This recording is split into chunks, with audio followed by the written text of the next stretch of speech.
ಓಂ ನಮೋ ಮಹಾಬಲಾಯ ಅಂಜನಾಯ. ಈ ಒಂದು ಮಂತ್ರವನ್ನು ಪಠಿಸಿಕೊಂಡು ಒಂದು ವ್ಯಕ್ತಿಗಳು ಪ್ರತಿನಿತ್ಯ ಪೂಜೆ ಪುನಸ್ಕಾರಾದಿಗಳನ್ನು ಮಾಡ್ತಾ ಇರ್ತಾರೆ. ಆ ಒಂದು ಸಮಯದಲ್ಲಿ ಪವನ ಸರ ಹೇಳ್ತಕ್ಕಂಥದ್ದು ಅತಿ ಅಮೂಲ್ಯವಾಗಿ ಚಿನ್ನದ್ದು, ತುಂಬಾ ಬೆಲೆ ಬಾಳ್ತಕ್ಕಂಥದ್ದು, ಅದ್ಭುತವಾದಂತಹ ಸರ ಹೇಳ್ತಕ್ಕಂಥದ್ದು ಕಣ್ಣು ಮರೆಯಾಗ್ತದೆ. ಆಗ ತುಂಬಾ ಚಿಂತನೆಯನ್ನು ಮಾಡ್ತಾರೆ. ಏನಾಯಿತು ಹೋಯಿತು ಅಂತೇಳಿ ಗೊತ್ತಾಗಲ್ಲ, ಎಲ್ಲಿ ಹುಡುಕಿದ್ರೂ ಸಿಗೋದಿಲ್ಲ. ಕೊನೆಯಲ್ಲಿ ಆ ಕಡೆ ಈ ಕಡೆ ಎಲ್ಲ ನೋಡಿದರೂ ಕೂಡ ಎಷ್ಟು ಮಾಡಿದರೂ ಸಿಗಲ್ಲ.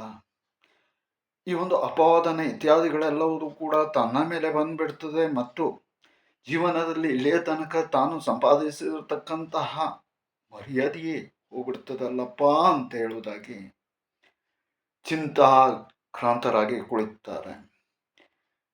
ಒಂದು 4-6 ಜನರ ಹತ್ರ ಹೇಳ್ಕೊಳ್ತಾರೆ. ಅವರು ಕೂಡ ಪ್ರಯತ್ನವನ್ನು ಪಡ್ತಾರೆ, ಆದರೆ ಸಫಲತೆ ಹೇಳ್ತಕ್ಕಂಥದ್ದು ಸಾಧ್ಯವಾಗುವುದಿಲ್ಲ.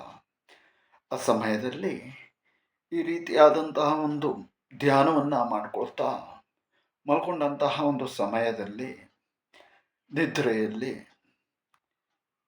ಪವನ ಸುತನಾಗಿರ್ತಕ್ಕಂತಹ ಹನುಮಂತನು ಪ್ರತ್ಯಕ್ಷನಾಗಿ ಹೀಗೆ ಇಂತಲ್ಲಿಯೇ ಇದೆ, ಹೋಗಿ ಕೇಳು, ಕ್ರಯಕ್ಕೆ ಇಟ್ಟಿದ್ದಾರೆ ಎನ್ನುವುದಾಗಿ ಸೂಚನೆಯನ್ನು ಕೊಡ್ತಾನೆ.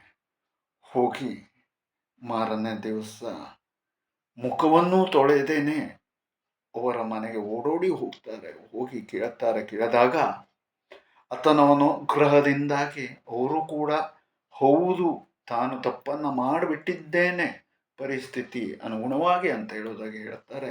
ತದನಂತರದಲ್ಲಿ ಇವರೇ ಗಾಡಿ ಬೇಡಿ ಅದನ್ನು ಮೌಲ್ಯವನ್ನು ಇಟ್ಟು ಆ ಒಂದು ವಸ್ತುವನ್ನು ಅಂತ ಹೇಳಿದರೆ ಪವನ ಸರ ಹೇಳ್ತಕ್ಕಂಥದ್ದನ್ನು ತೆಗೆದುಕೊಂಡು ಬರ್ತಾರೆ, ಸಮರ್ಪಣೆಯನ್ನು ಮಾಡ್ತಾರೆ.